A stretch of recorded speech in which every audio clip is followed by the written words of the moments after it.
The porch swing was finished on a Tuesday in the spring of 1878, 3 full years before Andrew Ramsey had even considered the possibility that someone might sit in it beside him.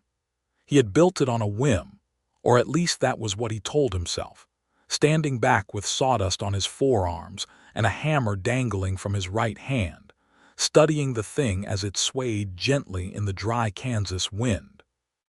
It was made from good timber, oak he had hauled from Dodge City on a wagon that creaked the whole 30-mile journey back to his homestead outside of Calico Creek. The chains were iron, heavy and reliable, polished until they caught the late afternoon sun and threw small coins of light across the weathered porch boards. The seat was wide enough for 2 people, sanded smooth, so that no one would catch a splinter through Sunday clothes, and he had carved a small vine pattern along the back rail not because he knew how to be decorative, but because his mother had always said that a man who took care of the small details would take care of the important ones too.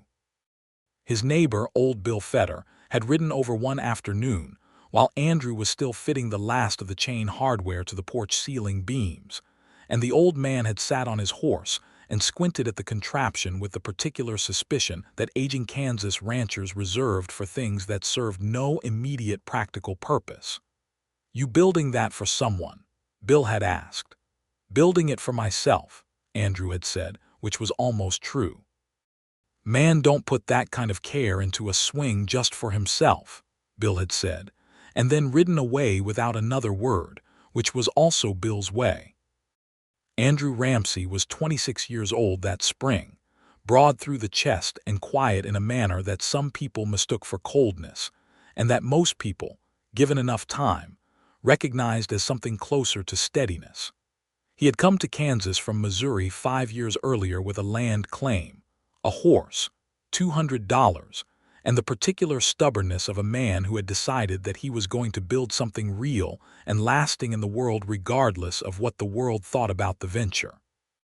He had put up a house, then a barn, then a proper fence line, then slowly, season by season, turned the raw Kansas earth into a working cattle operation modest enough not to attract enemies and productive enough not to require charity. He was not a lonely man in the way that some men on the frontier became lonely, hollowed out by silence until they started talking to their horses or picking fights in saloons. He liked the quiet.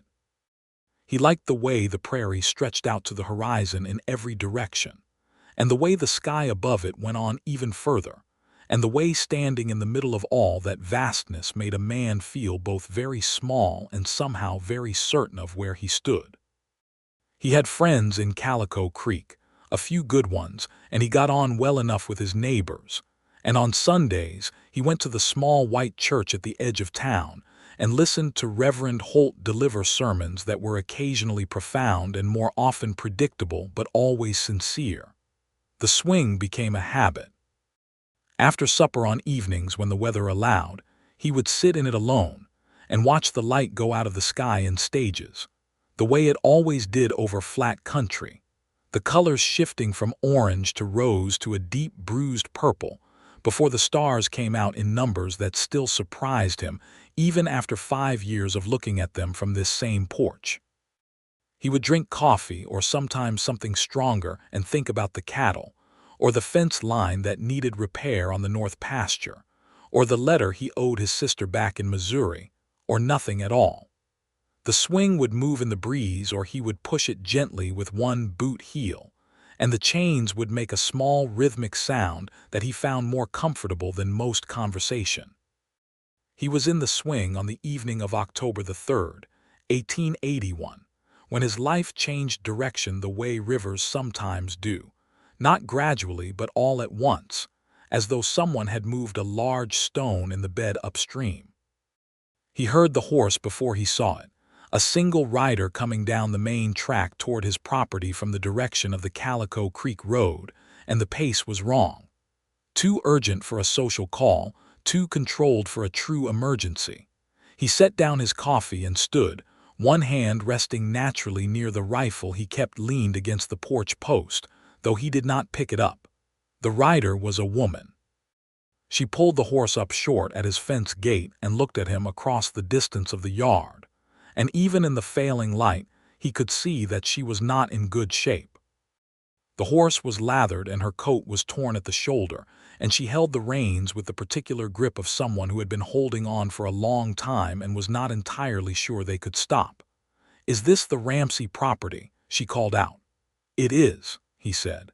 "Bill Fetter told me to come here," she said. "He said you were the most dependable man in the county. I need a place to stay tonight and I need to know that I'm safe." He came down off the porch and walked to the gate and opened it for her, and she rode through and dismounted.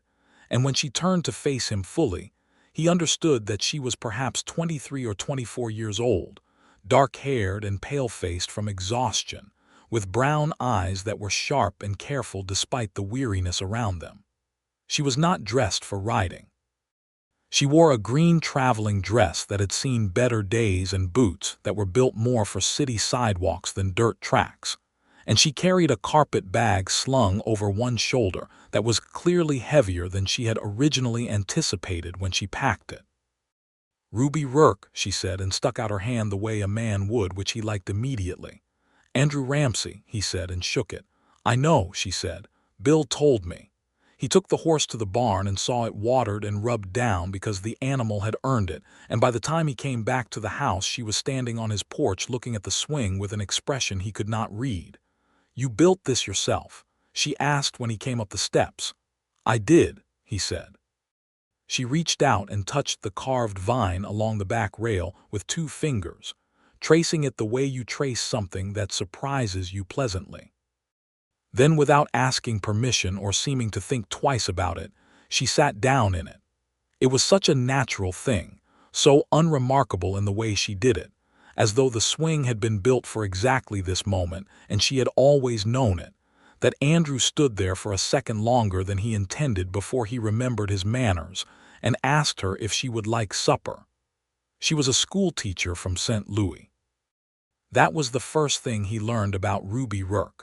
Over bowls of the stew he had not expected to share with anyone, but that turned out to be sufficient for 2, at the table in the kitchen, with the lamp burning low between them.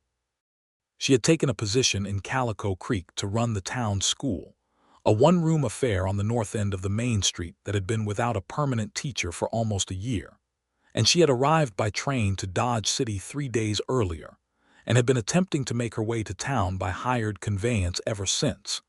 A plan that had gone wrong in a fairly spectacular series of ways that she recounted with a dry humor that told him she had already made her peace with the disaster of it. The conveyance driver had been unreliable. The replacement conveyance driver had been worse. The horse she had ultimately hired from a livery stable to make the final leg of the journey had been sound enough but unfamiliar with the roads, and she had gone the wrong direction for nearly 2 hours before Bill Fetter's hands had found her on the back road and pointed her toward Bill's place, and Bill had pointed her toward Andrew's. "And here I am," she said, with a matter-of-factness that he found both admirable and a little amusing. "Here you are," he agreed. He showed her to the spare room, which had a real bed and a window that looked out over the east pasture, and told her she was welcome to stay as long as she needed in order to feel rested before continuing to town. He said it plainly, without awkwardness, because he was not an awkward man, and she thanked him without excessive gratitude because she was not a woman who performed emotions she did not feel. She was still there in the morning. He found her already up when he came in from the early feeding, sitting at his kitchen table with a cup of coffee she had made herself from the tin on the shelf, and she had the look of someone who had slept well and was now simply being practical about the day. She had changed into a simpler dress, gray wool, and had braided her hair, and she looked entirely different from the exhausted woman who had ridden through his gate the night before. She looked, he thought, like someone who belonged exactly where she was sitting, which was a dangerous thought, and he put it away immediately. "I'll ride to town with you this morning," he said. "See you to the schoolhouse and make sure everything is in order." "You don't have to do that," she said. "I know," he said, and poured himself a coffee. She accepted this without further argument, which he appreciated. Calico Creek in the fall of 1880 One was a town of approximately 400 people, settled enough to have a church, a school, 2 saloons, a general store, a blacksmith, a land office, a small hotel called the Meridian, and a sheriff named Tom Baxter who had been doing the job long enough that most of the people who might have caused trouble had either moved on or settled down. It was not a wild town in the way that some places in Kansas had been wild a decade earlier, when the cattle drives were at their peak, and Dodge City was both legendary and genuinely dangerous. Calico Creek had reached a kind of equilibrium, the sort of place where ambition and order had come to an uneasy but workable agreement.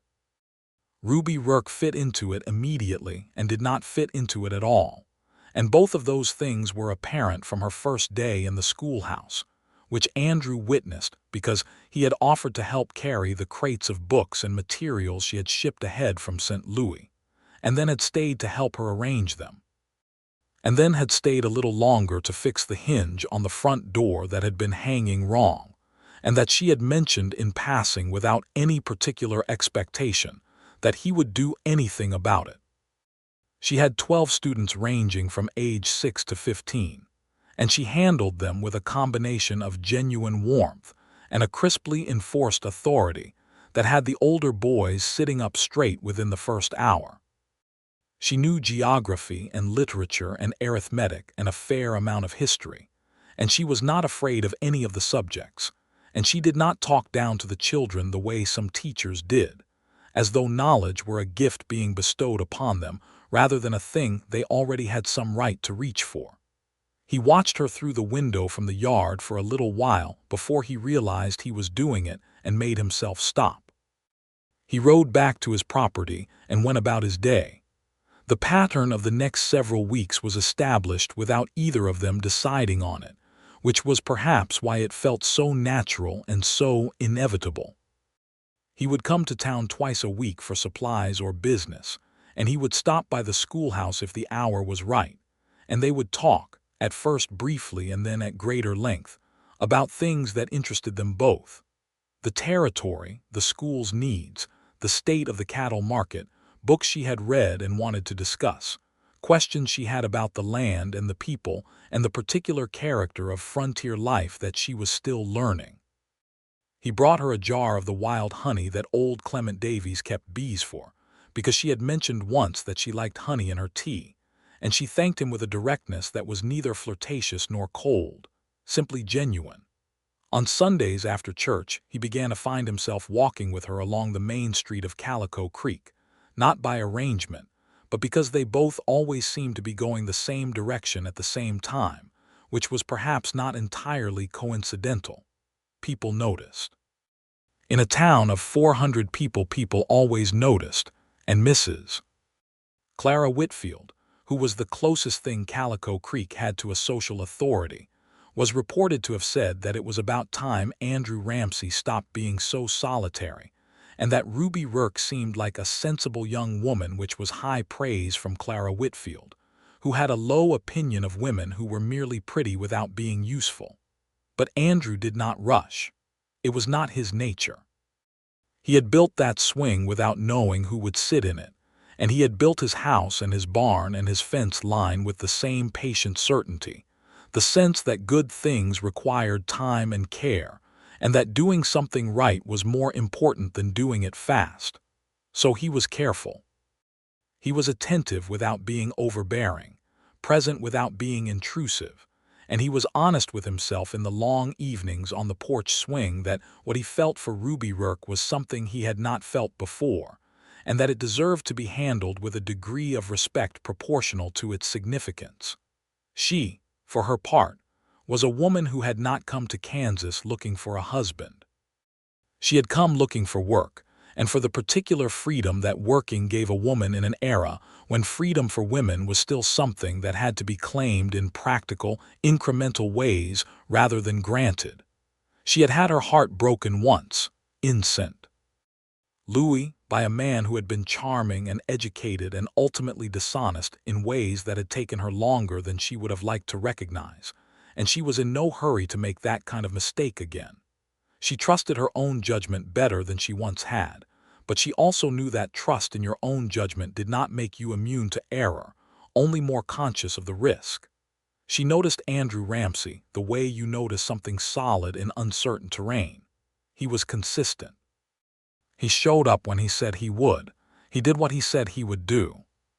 He listened when she spoke, actually listened, not the way some men listened, waiting for a gap in which to insert their own opinion, but with genuine attention, as though her thoughts were interesting to him, which was a thing she did not take for granted.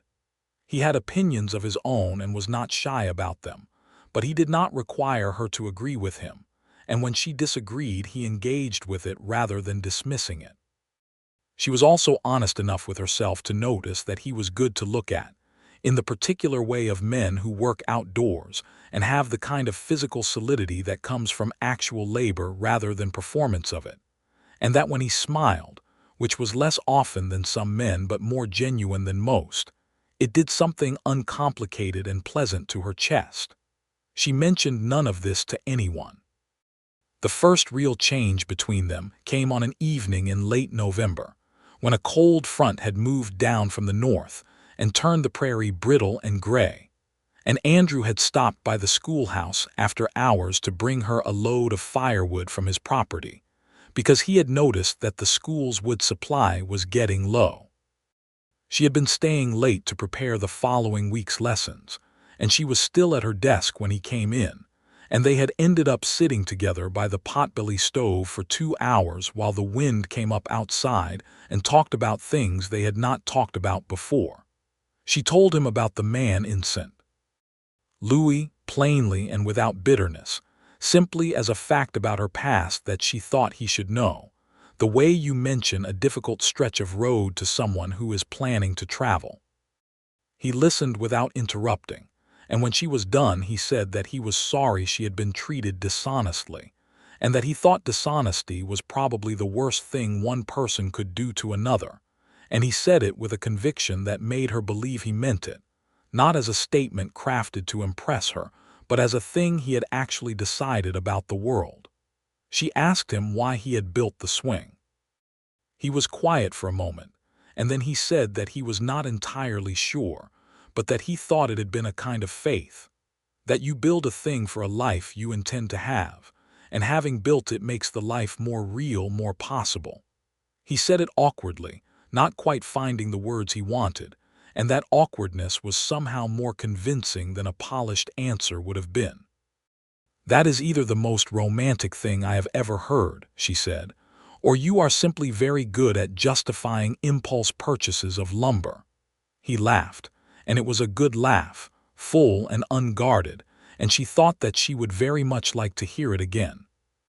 December came, and with it the particular severity of a Kansas winter, which did not have the grandeur of mountain winters or the gentleness of southern ones, but had instead a grinding, horizontal quality, the wind off the plains coming without obstacle from every direction at once, the cold settling into every gap and crack of every structure that had not been built with real attention to the task. Andrew's house had been built with real attention. He had chinked the logs carefully and laid in good stores of wood and food, and the house was warm even when the temperature outside would ice over a standing water barrel overnight.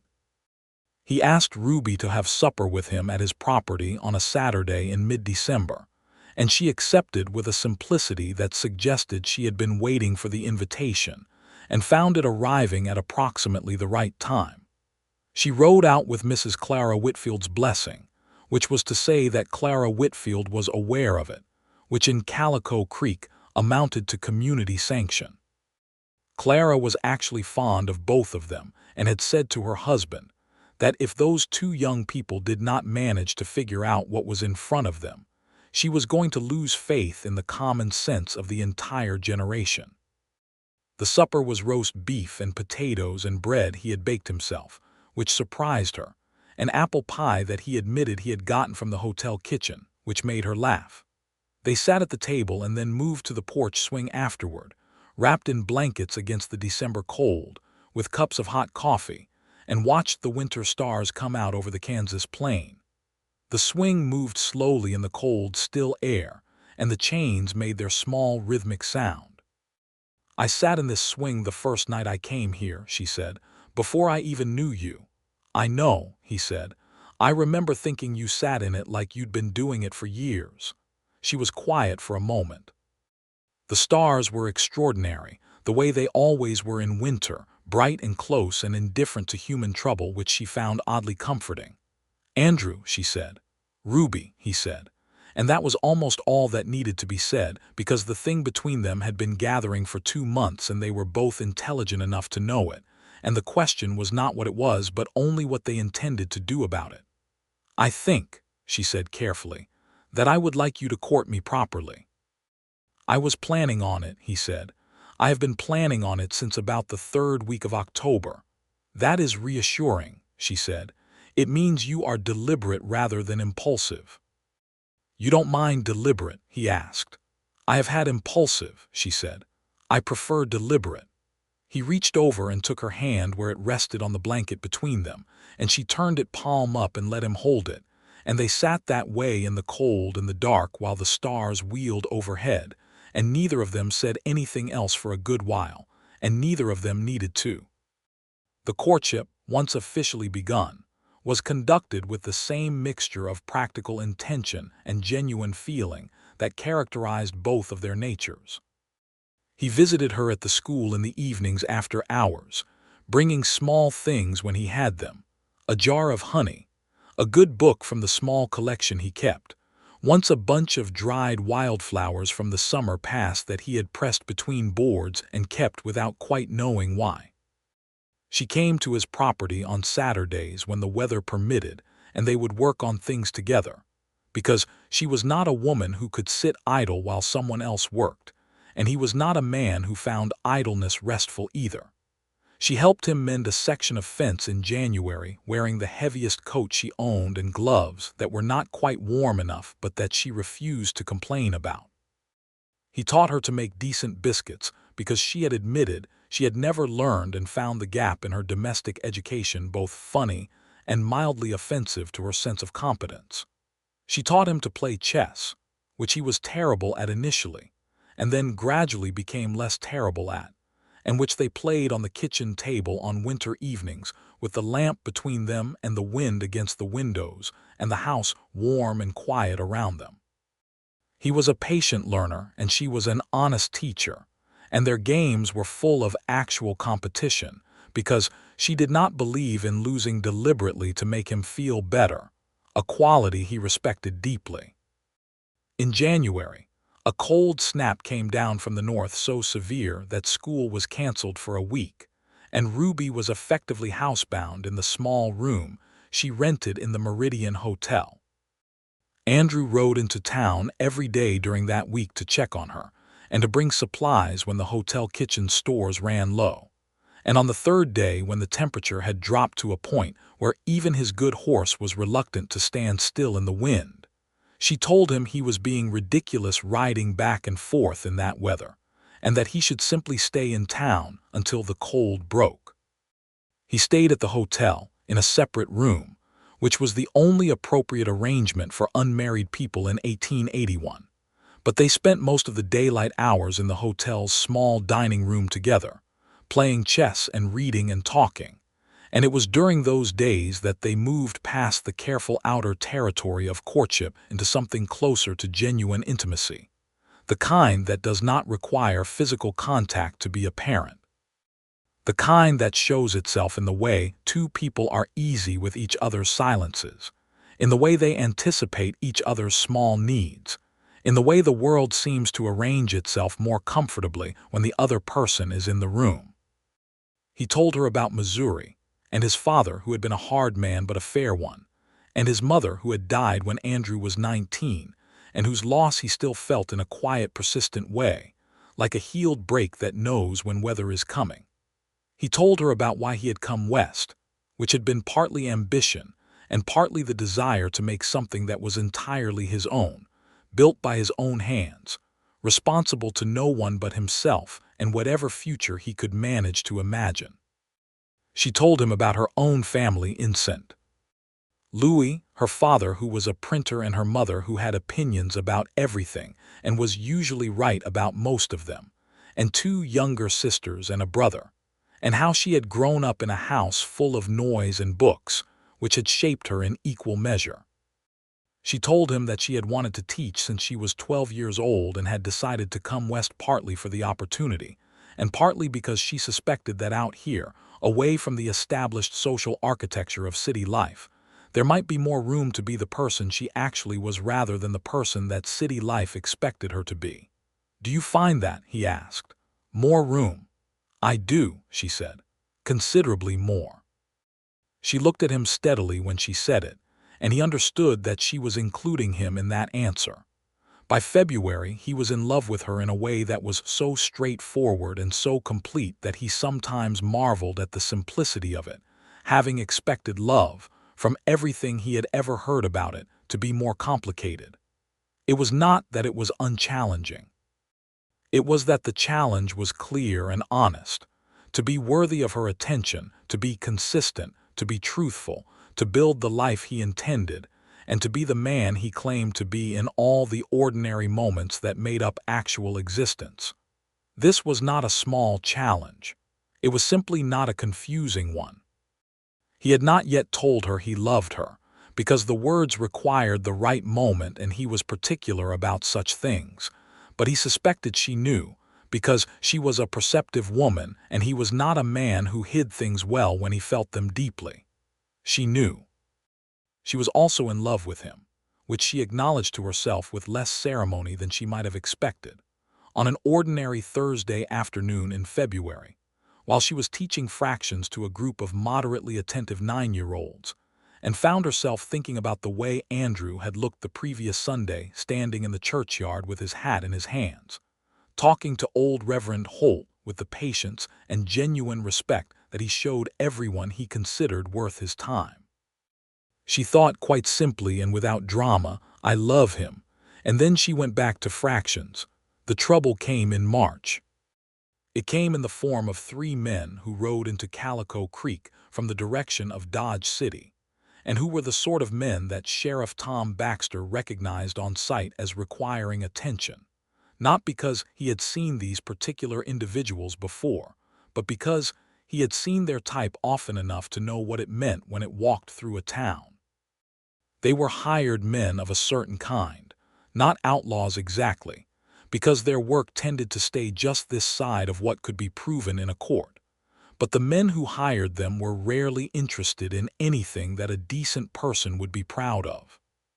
Their employer, it emerged over the following days through the kind of information that flows through a small town whether it is wanted or not, was a man named Garrett Howell, who had cattle interests in the Texas Panhandle and land ambitions in central Kansas, and had identified several properties west of Calico Creek as desirable acquisitions for a consolidated range operation.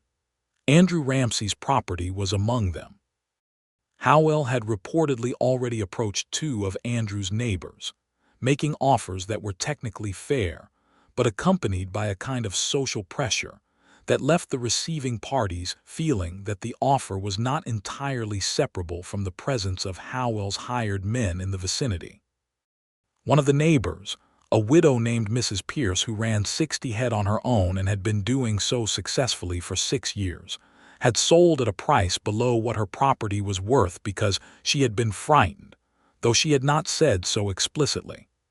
Andrew heard about this from Bill Fetter on a Monday morning, and he went to see Mrs.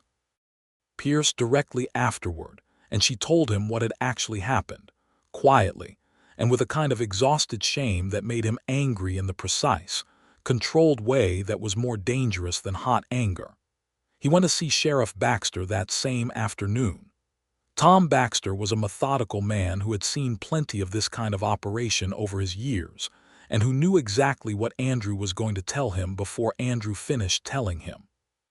He also knew his limitations, which were substantial, since 3 men who had not technically broken any law on Kansas soil were difficult to act against officially, and since Garrett Howell's land operations were legal in their structure even when they were coercive in their application. "I can watch them," Tom said. "I can make clear that I am watching them, That sometimes changes the calculation. And if it doesn't, Andrew asked, then you make sure your property is clearly and legally documented, every inch of it, and you don't give anyone any reason to contest your claim. Andrew's claim was clean. He knew every corner of it and had the papers to prove every line, and he had friends enough in the county land office that there would be no quiet administrative complications of the kind that sometimes appeared when powerful men wanted a piece of ground. But he was not naive about what determined men with money and indifference to other people's rights could accomplish when they set their minds to it. He told Ruby about it that same evening. He told her everything, clearly and without dramatizing it, because she was going to hear about it in town anyway, and because she deserved to know, and because he had already decided that he did not want to keep things from her. She listened without interrupting, her hands folded on the table between them, and when he was finished she said, "What do you need? Not what are you going to do, or are you worried, or perhaps you should consider selling," which was what several other people had said to him. "What do you need?" "Right now," he said. "Nothing, I'm handling it, I just wanted you to know." She nodded. "Then I'm glad you told me." "There's one other thing," he said. She waited. "I want you to know," he said carefully, "that my property and what happens to it is my problem to solve. I'm not telling you about this because I need you to be involved in it. I'm telling you because I don't want there to be things I don't tell you." She looked at him steadily for a moment. "Andrew," she said, "if you think that informing me of a problem and then telling me it is none of my concern is your idea of courtship, we may need to revisit the arrangement." He opened his mouth and then closed it. Then he said, "Fair point. However," she said, "I also believe you can handle it, so I will trust that and not interfere unless asked." "That," he said, "is exactly the right answer." Garrett Howell's men stayed in Calico Creek for 10 days, during which time they made no overt move against any property, but made their presence felt in the saloon and in the streets in ways that were designed to suggest the general advisability of cooperation with their employer's vision for the region.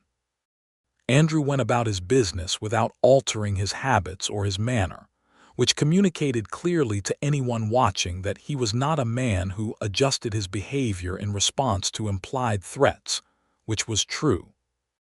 On the 8th day, one of Howell's men rode out to Andrew's property and presented himself at the gate with what was described as a generous offer from his employer in writing for the purchase of the Ramsey homestead.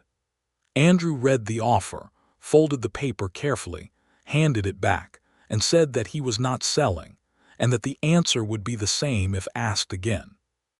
He said it pleasantly and with no particular heat, which was more unnerving than anger would have been, and the man rode away looking slightly uncertain.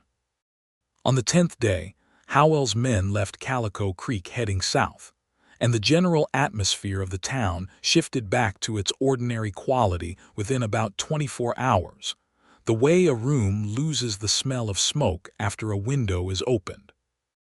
Tom Baxter stopped by Andrew's property a few days later to say that he had communicated to Howell's representatives that any activity on their employer's behalf that crossed the line from persuasion into coercion would result in federal involvement, which he had the authority to request and was prepared to use, and that this had apparently contributed to the decision to relocate the operation's attention elsewhere.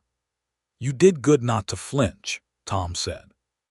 "Didn't have anything to flinch about," Andrew said. "This is my land." "That's the right answer," Tom said, which sounded, Andrew thought, a little like something Ruby might say, and the thought made him smile. Spring came back to the Kansas plain with the particular extravagance of a season that knows it has a lot of ground to cover quickly, the grass greening almost overnight, the wildflowers coming up in the pastures in colors that seemed excessive after the gray months, the sky turning a blue so clean and deep it looked like something that had been freshly made. Andrew found himself watching it all with a happiness that was connected to the land and the season, but was also connected to something else, something that had been building all winter and that was now, like everything else around him, ready to open. On a Saturday in April, He asked Ruby to ride out with him to a particular spot on the eastern edge of his property, a low rise where the ground fell away slightly to a creek bed lined with cottonwoods that were just coming into their spring leaves, pale green and trembling in the light wind. He had always liked that spot. It had the feeling of shelter without enclosure, a place where the bigness of the land resolved itself into something more human in scale. They tied the horses and walked to the edge of the rise and looked out over the water and the trees, and she said that she had not known this was here and that it was beautiful. He turned to face her and she turned at the same moment as though they had agreed on it, and he said, "I love you, Ruby Rourke." He said it the way he did most things, without decoration, clearly and fully meaning it. She looked at him for a moment with that direct brown gaze that he had come to know as well as he knew anything in his world. And then she said, "I love you, Andrew Ramsey. I have since February. I've been waiting for you to catch up." He laughed and she laughed, and then he kissed her for the first time, standing on the rise above the Cottonwood Creek while the spring wind moved around them and the horses stood patiently in the grass below, and it was, as first kisses go, exactly right. He asked her to marry him on the same day. Not immediately afterward, because he was not the sort of man who did everything at once, but later in the afternoon, sitting by the creek in the cottonwood shade, with the water moving quietly over its stone bed. He said that he knew they had not known each other very long in terms of months, though it felt longer than months, and that he was not a man who made impulsive decisions, as she knew, and that he had thought about this carefully and was as certain as he had ever been about anything that he wanted to spend his life with her. He said he did not want her to stop teaching if she did not want to, because her work mattered and it would be wrong to ask her to give it up, and that his house was large enough for 2 people if she was willing to make it hers. She listened to all of this with her knees pulled up and her arms wrapped around them, looking at the water, and when he finished she said, "You're asking me to be the woman in the porch swing." "I suppose I am," he said. "I have been sitting in that swing since October," she said. "I might as well do it officially." "Is that a yes?" he asked. She turned and looked at him with all the warmth and intelligence and quiet certainty that he had fallen in love with. "Yes," she said. "That is a yes." They were married in June, in the small white church at the edge of Calico Creek, with Reverend Holt presiding, and what seemed like the entire 400 residents of the town in attendance, which was partly because weddings were one of the few events in a small town that everyone felt entitled to witness, and partly because Ruby Rourke had become genuinely beloved in the 8 months she had been teaching in Calico Creek. And Andrew Ramsey had been considered a good man for long enough that his getting married was treated as something that reflected well on the community's general quality. Clara Whitfield had organized the flowers, which were wildflowers cut from the prairie that morning and arranged with a casualness that managed to look deliberate, and the hotel kitchen had provided a wedding supper in the churchyard that was substantial enough to keep 400 people fed, which was no small logistical achievement. Bill Fetter, standing in the churchyard with a cup of punch and watching the newlyweds talk to their guests, said to his wife Martha that he had told Andrew when he was building that swing that no man put that kind of care into something just for himself. "You told me no such thing," Martha Fetter said. "Well," Bill said, "I thought it." Andrew and Ruby drove back to the Ramsey property as the sun was going down, and the house looked different to her as they came up the drive. Or perhaps it looked exactly the same as it always had, and she was the thing that had changed. The porch swing caught the last of the light from the west and moved slightly in the evening breeze, the way it always did. They sat in it together that first evening as a married couple, side by side with the space between them absent now, his arm along the back of the swing and her shoulder against his, and watched the stars come out the way they always did over the flat Kansas land, slowly and then all at once, the ordinary miracle of a clear sky at night. "Well," she said. "Well," he agreed. The summer was golden in the way that Kansas summers occasionally were, when the rainfall had been adequate and the heat had not yet tipped into the kind of relentless scorching that baked the earth and broke the cattle's will to do anything but stand in whatever shade existed. Andrew's herd was in good shape. The fences were sound. The garden Ruby had planted in the spring beside the house was producing, with an enthusiasm that neither of them had entirely anticipated, the squash and tomatoes and beans crowding each other generously in the black Kansas soil. She had continued teaching when they married, which was not universally approved of, but was also not universally disapproved of, and she had the support of the school's board of directors, 3 of whom had children she had taught and who were entirely satisfied with the results. She rode to town 3 days a week and spent the other days working around the property, and the division of her time worked in a way that made both parts of her life more satisfying rather than diminishing either one. She was good with the cattle in a way that surprised both of them. She had no experience with livestock when she arrived in Kansas, but she had a practical intelligence that translated well to anything that required careful observation and patient response, and she could read an animal's condition with an accuracy that Andrew, who had been doing it for years, found genuinely impressive. She did not romanticize the cattle or treat them as pets. She simply understood that they were animals with needs and behaviors that could be learned, and she learned them. He loved watching her work.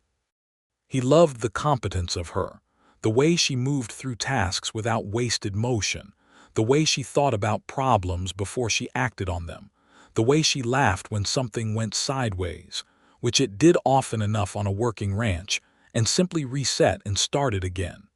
He had known that he loved her before they married.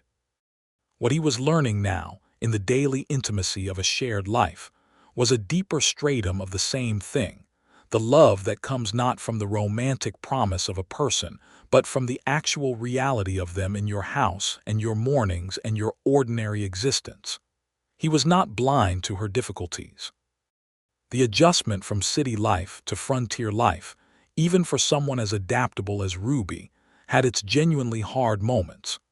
There were days in the first summer when the isolation of the homestead, the miles between them and anyone else, the particular silence of the prairie at midday, pressed on her in ways she could not entirely articulate. She never complained in the self-pitying sense, but she was honest with him when she felt it, because honesty between them had been established early, and she was not going to abandon it simply because the subject was her own discomfort. He took her to Dodge City in August, 3 days of it, staying at a decent hotel and eating at a restaurant, and going to a traveling theatrical performance that came through on its way from Kansas City to Denver, and the small infusion of larger world variety refreshed something in her that she had not quite realized was depleted, and she came back to the Ramsey homestead with a visible lightness that lasted for weeks. He remembered it and marked it. He was attentive that way.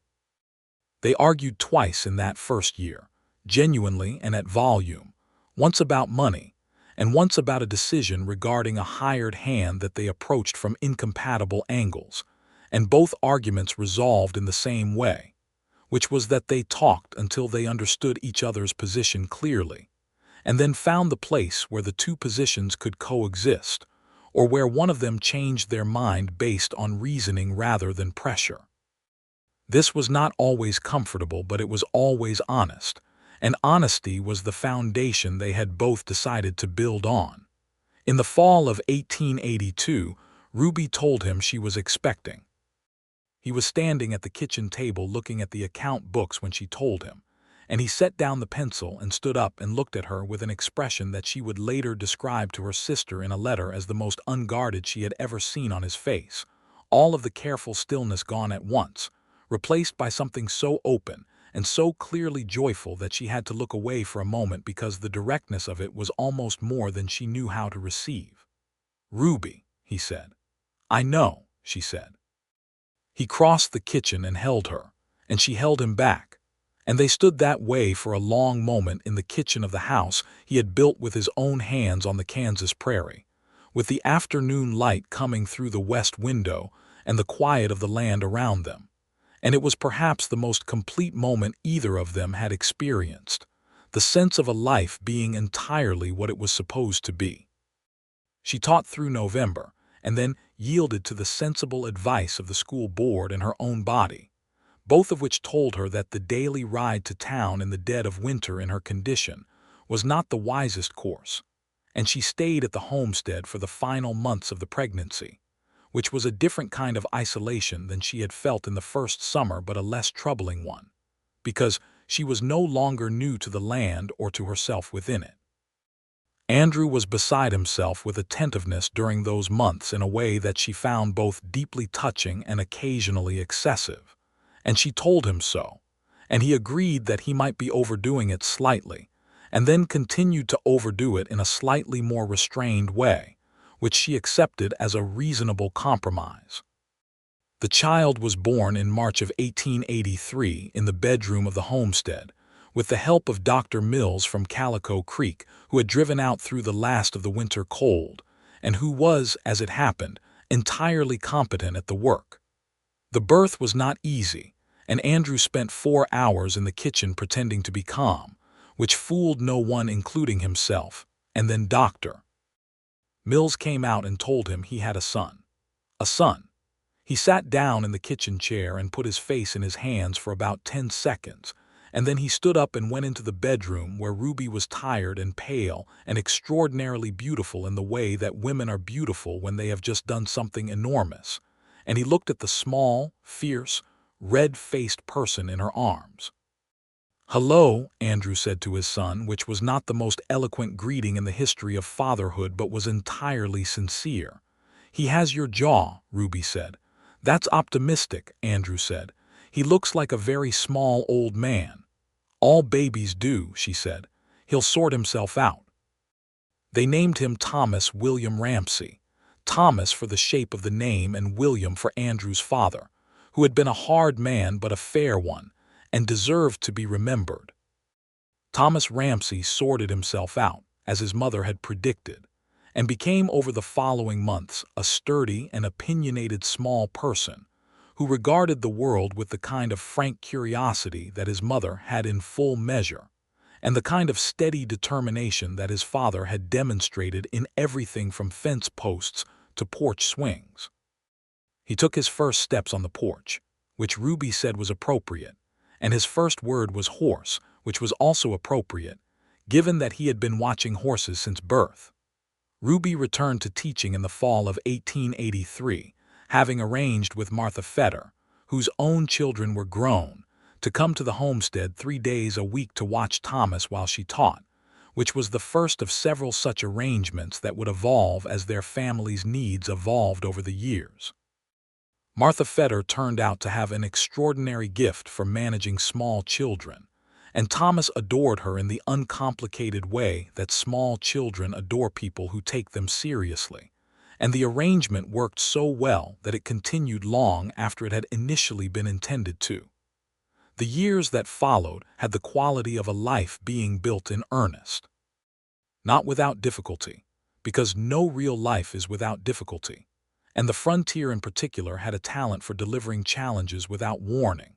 The drought of 1884 that hit the cattle herd hard and required careful management of resources and some genuinely uncomfortable decisions. The winter of 1886 that was remembered across the plains as the worst in decades. The flu that came through Calico Creek in the late fall of 1885 and laid half the town low, including Andrew, who was a terrible sick patient despite his usual stoicism, and whose recovery was managed by Ruby with a combination of genuine care and unsentimental practicality that he later credited with saving both his life and his dignity. But the difficulty was threaded through with the ordinary, extraordinary richness of a life lived fully and honestly in a place that demanded everything you had and gave back, in return, a clarity and a freedom that neither of them would have traded for the easier alternatives that occasionally presented themselves. Their second child, a daughter, came in the summer of 1886, born in the same bedroom, with the same Dr. Mills in attendance, and named Alina for Ruby's mother and May for the month she had been conceived, which was a practical if slightly unromantic naming convention that Ruby thought was honest enough to be worth keeping. Alina May Ramsey was smaller and quieter than her brother had been at the same age, and had an intensity about her from the beginning that her mother recognized immediately as the particular quality of someone who notices everything and stores it all for later use. Thomas was 3 when Alina was born, and regarded his sister for the first several weeks with a cautious suspicion that resolved, by the end of the summer, into a fierce protective attachment that would persist for the rest of his life. Andrew watched his children grow with the same quiet attention he gave everything that mattered to him, and he was a good father in the specific way that being a good father on a working ranch required, which meant being present for the daily work of it, teaching by example, making time for conversation, even when there were 100 things waiting to be done, and holding the line on what he expected from them without making them afraid to fail in front of him. He also continued to sit in the porch swing every evening that the weather permitted, and Ruby continued to sit beside him, and the years seemed to have changed neither of them fundamentally, only deepened them, the way good timber deepens with age, becoming denser and more beautiful and more trustworthy under the surface. They had their disagreements and their hard seasons, and their moments of weariness and frustration, because they were real people living a real life and not characters in a story that required everything to be easier than it was. But they had also built, over those years, the kind of trust that does not require constant tending, because it has been established at a level below the surface of daily events, a trust in each other's fundamental character and intentions that survived difficulty, because it was not dependent on difficulty not occurring. In the late fall of 1887, Bill Fetter fell ill, a serious illness of the lungs that came on quickly and did not ease. He was 64 years old and had been declining more gradually than anyone had noticed, because Old Bill was not the sort of man who advertised his vulnerability, and by the time it became apparent that he was not simply having a hard winter, the illness had made significant progress. Martha Fetter sent for Andrew, and he rode over and spent several evenings that week sitting with Bill and talking about nothing in particular, the way old friends do when the practical things have been said, and what remains is simply company.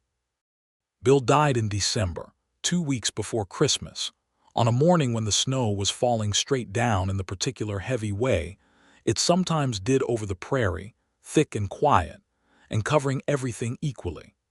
He was buried in the Calico Creek churchyard, and half the county came, because Bill Fetter had been the kind of man whose absence left a specific gap in the landscape that everyone recognized, even if they had not always noticed his presence. Andrew helped Martha through the immediate aftermath, the legal and practical matters that fall to the surviving family of a rancher, and he and Ruby made sure she had company through the worst of the winter months, and gradually, Martha Fetter adjusted to widowhood with the stubborn practicality of a woman who had been capable before she was married, and had not lost any of that capability in the intervening years.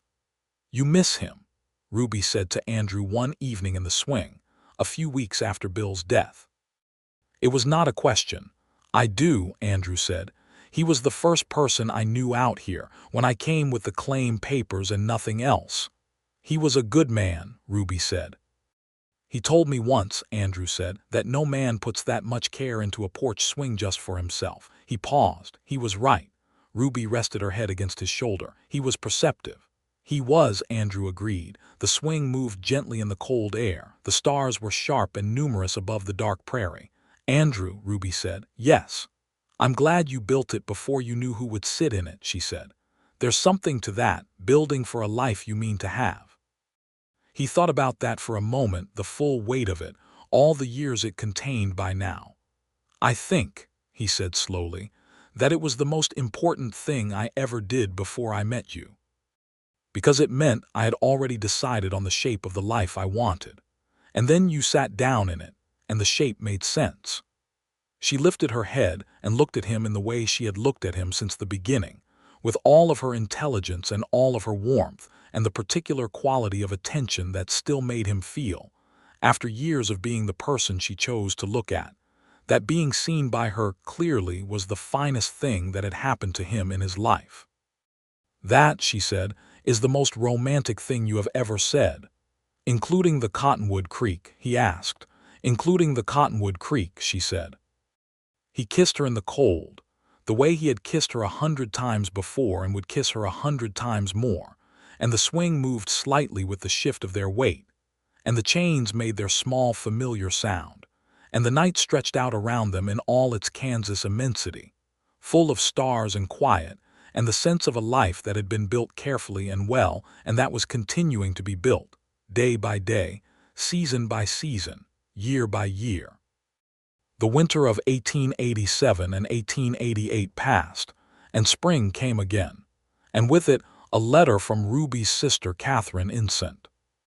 Louis, who had married the previous year and was expecting her first child, and wanted Ruby's advice about everything from what to expect to what supplies to have on hand, and Ruby wrote back a letter so full of specific and practical information that Catherine kept it for years, and lent it to several friends who were similarly new to the expectation of motherhood. Thomas was 5 now and Alina 2, and the homestead had the particular inhabited quality of a place that is genuinely lived in by real people. The scuffs and marks and small modifications that accumulate when a house is used fully rather than maintained in any kind of artificial order. Andrew had added a second room to the main structure the previous fall, a proper bedroom for the children now that Thomas was old enough to want his own space in the way that young children begin to want privacy before they can articulate why. And the addition had been done with the same care as the original construction, the joinery clean and the materials good. He had also repainted the porch that spring, and he had replaced one of the swing's chains, which had been showing wear in a way that bothered his sense of proper maintenance, and had oiled the hinge hardware until the swing moved as smoothly as it had on the day he first hung it.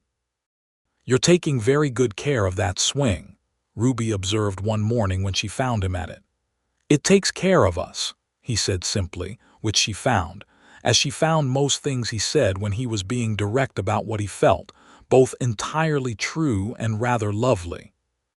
The spring of 1888 brought a new development to Calico Creek, which was the arrival of a railroad spur line that had been planned for years and was finally being constructed, connecting Calico Creek to the main Santa Fe line and opening up the region to the kind of commercial and population growth that the existing residents viewed with a mixture of anticipation and apprehension, depending on their particular relationship with change. For Andrew's cattle operation, the railroad was significant.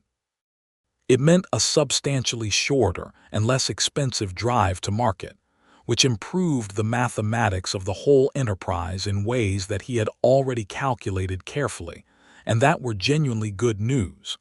He was not a man who could resist good mathematics. For Ruby's school, the railroad meant more families, which meant more children, which meant more need for what she was doing, and the school board began to have serious conversations about expanding the schoolhouse and possibly adding a second teacher, which was a development she found satisfying in a way that went beyond personal ambition, because it represented a real improvement in what the town could offer the next generation. She was 30 years old that spring, and she looked at the person she was with a clarity that she did not think she would have had at 23, when she had arrived in Kansas on a borrowed horse with a torn coat and found a man standing on a porch above a swing that was already waiting for her. She was a wife and a mother and a teacher and a rancher's partner, and a reader of books and a player of chess, and a woman who had built a real life in a real place, and who was, with increasing frequency, simply and profoundly happy with what she had made. She was not happy in the uncomplicated way of people who have not experienced difficulty, because she had experienced it and it had left its marks, but in the deeper way of people who have come through difficulty, and found that what they built alongside it was stronger for having been tested. She thought about this sometimes in the evenings on the swing, sitting beside Andrew in the dark with the stars above, and the children asleep in the house behind them and the land stretching away in all directions. And she thought that if someone had told her at 23 that this was what her life would be, she would not quite have believed them. Not because it seemed impossible, but because it seemed like too much good fortune to be reliably probable. And she was, by nature, careful about assuming too much good fortune. But here it was. In the summer of 1889, they had a third child, another son, born in July with a sound set of lungs that he exercised with the confident enthusiasm of someone who has decided from the first moment of his existence that the world should know he is present. They named him James, for Andrew's grandfather, and James Ramsey proved to be an entirely different kind of child from either Thomas or Eleanor, louder and more immediately social, interested in other people from almost the beginning in the way that some children are, turning toward company the way flowers turn toward light. Thomas was 6 and took the new arrival with the careful seriousness he brought to all significant developments, informing James on multiple occasions during the first months that he, Thomas, was in charge of certain important aspects of the household, which James was too young to dispute, and Eleanor was too clever to challenge in any way that would not advance her own position. The 3 Ramsey children growing up on the Kansas homestead were distinct enough from each other that watching them together was a constant minor entertainment. Ruby had the teacher's ability to understand what each child needed individually, and Andrew had the rancher's practical wisdom about building on actual qualities rather than imagined ones. And between them, they managed the particular daily complexity of 3 young lives with a consistency that the children would only fully appreciate decades later. Andrew's cattle operation had grown over the years to a size that required 2 permanent hired hands in addition to his own labor, and he had long since settled the original debt on the land and had, by the arithmetic of careful seasons and honest work, built something that was genuinely prosperous in the modest and sustainable sense, not rich in the way that men like Garrett Howell pursued riches, but secure, solidly and lastingly secure. The kind of security that comes from knowing that what you have is actually yours. He was 34 years old in the spring of 1889, and he looked at the property around him with the quiet satisfaction of a man who has made the thing he intended to make. The house, the barn, the fence lines, the cattle moving in the spring grass, the garden beside the house, the porch with its swing. All of it built from intention and maintained with care, and now inhabited with a fullness that he had imagined in an abstract way when he built the swing, but that the actual experience of it surpassed in ways that imagination could not fully anticipate. He was sitting in the swing on a Saturday afternoon in October of 1889, watching the leaves on the cottonwood along the creek go yellow in the particular clear light of a Kansas fall afternoon, when Ruby came out of the house and sat beside him, which she always did as though the swing were still waiting for her specifically, as though it were still that first night in October 8 years ago, and the swing were still reaching its full purpose for the first time. Thomas and Eleanor were somewhere in the barn, engaged in some project that involved considerable noise, and James was asleep inside, and the afternoon was quiet in the intervals between the barn sounds, and the air had the clean cold edge of a fall day that has burned through its morning chill and arrived at a few hours of genuine warmth before the evening comes. "I got a letter from Catherine today," Ruby said. "Good news. Their daughter started walking. Second child and first daughter. Catherine is delighted." "That is good news," Andrew said. They sat in comfortable silence for a moment, the swing moving in its familiar way. "I was thinking," Ruby said, "about what Calico Creek looked like when I came and what it looks like now. 8 years," he said, "the railroad, the new school building, the families that have come since." She paused. "It's becoming a proper town." "It was always a proper town," he said, "just smaller," she smiled. You've always been loyal to it. It was kind to us, he said. Good towns deserve loyalty. She leaned into his shoulder the way she had been leaning into his shoulder for 8 years, and the swing moved with the easy, adjusting motion of something that has been used long enough to know exactly how to accommodate the people in it. Are you happy? She asked not because she did not know the answer, but because she liked to ask it to hear what he said. He considered it as he considered everything, genuinely not reaching for the expected answer but the true one. Yes, he said, every day. Not every moment, because that would be a lie, and some days are harder than other days. But in the way that matters, yes, I am happy every day. So am I, she said. The afternoon light moved across the yard, and the sounds from the barn resolved into Thomas's voice and Aliner's answer, the ordinary music of children working at something together, and the swing held them both easily, as it always had. The years continued, as years do, neither pausing for significance nor rushing past it, but simply occurring in their full and ordinary and extraordinary way. Thomas grew into a serious and capable boy who had his father's steadiness and his mother's sharp intelligence, and who by the age of 10 was already an indispensable presence on the ranch, doing work that would have seemed too much for a child of that age, and taking it on with a naturalness that made it seem entirely right. Aliner grew into a girl who read everything she could find and asked questions about all of it, and who had, by the time she was 7 or 8, already decided that she was going to teach, like her mother, or possibly do something else entirely, the decision to be revised based on further information. James remained James, loud and warm and interested in everyone, the kind of child who made friends with other children within minutes of meeting them, and who could charm an adult into almost anything without appearing to be trying. Ruby watched her children become themselves with the particular delight of a parent who has not confused who she hoped they would be with who they actually are, and she understood that the greatest gift she could give them was not the life she had imagined for them, but the equipment to make their own, and she gave them that equipment daily in the form of education and honesty, and the example of a life lived with intention. In the fall of 1892, when Thomas was 9, Aliner 6, and James 3, the school in Calico Creek hired its second teacher, a young woman from Ohio named Miss Harriet Downs, who was 22 and earnest and excellent at mathematics, and who regarded Ruby with the particular combination of admiration and slight terror with which young teachers often regard the experienced ones.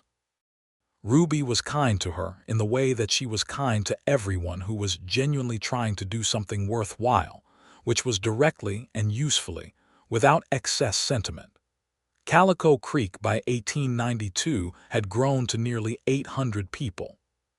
The railroad had done what railroads did, brought commerce and people and noise and opportunity, and the town had expanded along its main street and down toward the creek and northward toward the open range. There were 2 new churches, a larger general store, a proper bank, a doctor's office that was now staffed full-time by a young physician named Dr. Hollies, who had come from Cincinnati and who was, by general consensus, both competent and possessed of an excellent bedside manner, and a newspaper, the Calico Creek Courier, which published twice weekly and had strong opinions about the railroad's freight rates and somewhat weaker ones about everything else. Andrew's operation had grown with the town, and he had hired a 3rd man and expanded the herd, and the mathematics of it were better than they had ever been. He was also, by this point, a man whose opinion on matters of land and range management was sought by neighbors and newcomers alike, not because he sought influence, but because he had demonstrated over many years that his judgment was sound and his character reliable, and in a frontier community those qualities commanded a natural authority. He had never lost the habit of the swing, and he never would, and the evenings they sat in it together were, for both of them, the clearest expression of what they had made together, not the large achievements or the milestone moments, but the daily habit of it, the choosing each evening to sit beside each other and watch the day end, and the stars come out and be present together in the ordinary beauty of a life that had been built on purpose, and that had turned out to be, in every way that actually counted, exactly what it was supposed to be.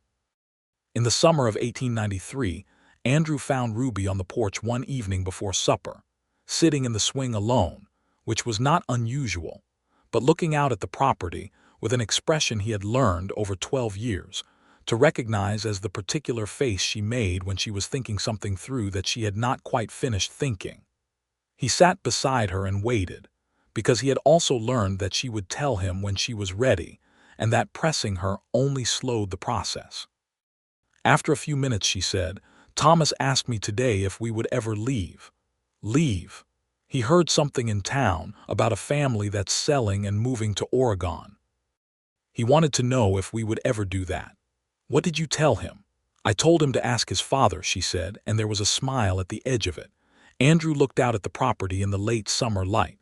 The grass was long and good, the herd was in excellent condition, the house behind them was solid and warm, the barn was sound, and the fence lines ran straight and true to every horizon. The swing moved in the small breeze that came up every evening from the south. No, he said, we would not. She leaned into him, warm and certain and permanent. I know, she said. I just wanted to hear you say it. The fall of 1893 brought a particular richness to the homestead and to their lives, the sense of things having settled into their truest and most complete form. Thomas was 10 and working the ranch with a confidence that pleased his father, and occasionally alarmed his mother in the way that capable children's early confidence tends to alarm the parent who has enough imagination to see the risks involved. Eleanor was 7 and had officially declared herself a teacher like her mother, and was practicing on James, who was 4 and a surprisingly patient student when he found the subject interesting, which was unpredictable. Andrew's ranch hands, 2 brothers named Ed and Frank Colton from Texas, had been with him for 4 years and were as close to family as men who are not family can be without the legal designation, eating at the kitchen table 3 times a week, and included in the fabric of the household with an ease that Ruby had arranged without making it seem arranged.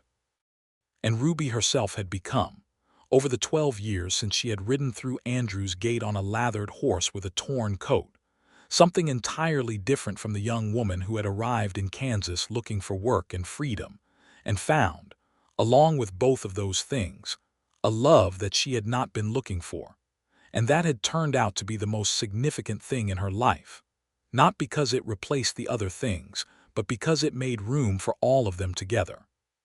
She was 35 years old, and she felt the full weight of what she had built and the completeness of it. Not the end of building, but the point at which you can look at a thing and know that its foundation is sound and will hold whatever is still to come. She knew that things would still go wrong sometimes, because they always did, and that the frontier would still demand more of them than other places demanded of people, and that her children would have their difficulties and their triumphs, and she would not be able to control the proportion. She knew that Andrew would have hard seasons with the cattle, and that she would have difficult years in the school, and that they would argue sometimes and misunderstand each other sometimes and be tired and short-tempered sometimes, because they were people, and people did those things. But she also knew, with the clarity that 12 years of honest building provides, that she was exactly where she was supposed to be, in this house on this land in this prairie town with this man and these children, and that when she looked at the whole of it, including its difficulties and its ordinary moments and its losses and its beauties, she would not change any of the essential things, not the horses, not the cattle, not the Kansas winters, not the school with its drafty windows and enthusiastic students, not the porch swing that had been waiting for her before she existed in Andrew Ramsey's life, not any of it. On an evening in late October of 1893, exactly 12 years after the night she had ridden through his gate in the dark and sat down in the swing without asking, they were in the swing together in the familiar way, side by side, his arm along the back, her shoulder against his, the children inside behind them and the night ahead, and the stars were coming out over Kansas the way they always did, slowly and then entirely. The sky going dark and the stars arriving in their numbers until the whole arc above them was full of light. "That was 12 years ago," she said. "Tonight, I rode up to your gate." "I know," he said. "I have been thinking about it all day." She was quiet for a moment, listening to the chains and the night sounds and the distant sound of Thomas and James arguing good-naturedly about something inside the house. "I sat in this swing that night," she said, "before I knew your name fully, before I knew anything about you, and I thought, whoever built this took care with it. And now," he said, "and now I think that the man who built it with that much care before he knew who would sit in it was telling me something important before he ever said a word," she said, "about the kind of life he intended to build, and whether I could trust him." Andrew was quiet for a moment, and she could feel the steadiness of him beside her, the same steadiness she had felt from the beginning and that 12 years had only confirmed. "Ruby," he said. "Andrew," she said. "I would build it again," he said, "exactly as it is, knowing or not knowing." She turned and looked at him in the dark, and he was looking back at her, and there was in his face what had always been in his face, the honesty and the depth and the particular quality of a man who means what he says in every ordinary moment as fully as in the important ones, because he does not separate them. "So would I," she said. "All of it. From the moment I rode through your gate." He held her, and she let herself be held, and the swing moved in the October night, and the stars were everywhere above the Kansas plain, and inside the house their children were alive and vivid and growing into themselves, and the land stretched out in every direction as it always had, vast and indifferent and beautiful, holding this small, bright human thing, this house, this porch, this swing, these two people who had found each other in it, gently and without concern for the significance of what it contained. In the spring of 1894, Ruby discovered she was expecting again, their fourth child, and the news was received with the same joy as all the others, perhaps slightly more settled, because they were practiced now at the welcome but no less genuine. Andrew put his hands on either side of her face and looked at her for a moment without speaking, and then said simply that he was the luckiest man in Kansas, which she told him was an overstatement. "Maybe in the county," she allowed. "In the territory," he said. The fourth child, a daughter they named Clara after old Clara Whitfield, who had died the previous winter, and whom they had both loved in their particular ways, came into the world in November of 1894, with red hair that surprised everyone since neither of her parents had red hair, and that was traced eventually to a great-aunt of Andrew's on his mother's side, who had been famously red-haired in Missouri half a century earlier. Clara Ramsey was, from the beginning, a child who knew exactly what she wanted and how to make her wishes known, and Thomas, at 11, regarded his new sister with a combination of delight and slight wariness that was the correct response to her personality. The years that followed were full and real and good. Thomas grew into a young man who had his father's land and his mother's education, and who began working the ranch as a genuine partner to Andrew before he was 15, not as a child helping, but as a young person who understood the work fully and took responsibility for portions of it, with a reliability that Andrew saw, with a satisfaction that went beyond pride into something closer to partnership. Alina became, as she had declared she would, a teacher, going to Dodge City at 17 to complete her education and returning to Calico Creek at 19 to take a position in the school where her mother had taught, which was a development that the town received with a warmth that surprised Alina, and that her mother received with a pride that she expressed in entirely practical terms. Helping Alina organize her classroom and establish her authority with the older students in ways that were both effective and her own. James grew into the kind of young man who could walk into any town in Kansas and leave with 3 new friends and a thorough understanding of the local situation, which was a quality that served him well when he eventually moved to Dodge City at 18 to work in the land office, where his social intelligence and genuine interest in people made him effective in ways that the purely technical men in the office could not quite replicate.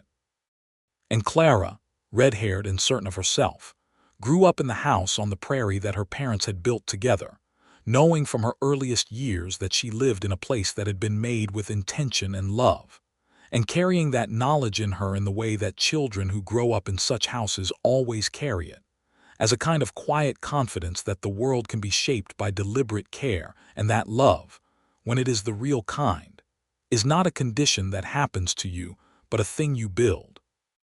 Day by day and season by season, with the same attention you would give to anything that is meant to last. On the evening of Clara's 5th birthday, October of 1899, the family gathered on the porch after supper, all of them. Thomas at 16 and Alina at 13 and James at 10 and Clara at 5, and Ruby and Andrew in the swing the way they always were, and the birthday cake had been eaten, and the evening was mild for October, and the stars were beginning to come out over the prairie as they had done on every night of their lives together. Clara climbed up between them in the swing and inserted herself into the space that had always been theirs, with the complete confidence of a child who has never doubted her welcome, and the swing dipped slightly with her weight and adjusted, as it had always adjusted, because it was built wide enough for two and had always accommodated more than its stated capacity. "Will this swing always be here?" Clara asked, in the particular direct way she asked everything. Andrew and Ruby looked at each other over Clara's red head, and then Andrew looked up at the swing's chains, the good iron of them, and the ceiling beam they hung from, solid oak, and then at the carving along the back rail, the vines his hands had made 21 years ago for a life he had not yet had but had already decided to build. "Yes," he said, "it will always be here." "Why did you build it?" Clara asked, the way children ask why about everything, expecting a real answer.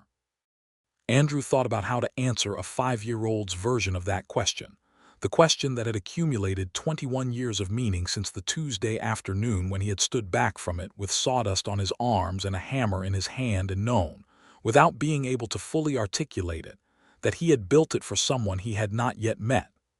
"I built it," he said slowly, "because I knew someone was coming who would want to sit in it, and I wanted to be ready." Clara considered this with the gravity she brought to important information. "Mama?" she asked. "Your mama," he said.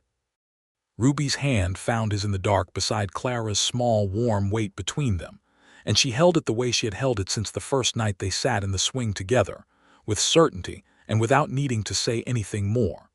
The stars came fully out, as they always did, over the Kansas plain. The swing moved in the evening air. The house was warm behind them and the land was solid under them, and the life they had built together, one honest day at a time, was everything it was supposed to be. The children who would carry it forward were alive and growing in the October night. The man and the woman who had made them sat in the swing that had been waiting for this exact moment since before either of them knew the other's name, and they held on to each other in the easy and permanent way of two people who have long since stopped wondering whether they made the right choice and have simply become the answer. It was enough. It was, in fact, everything.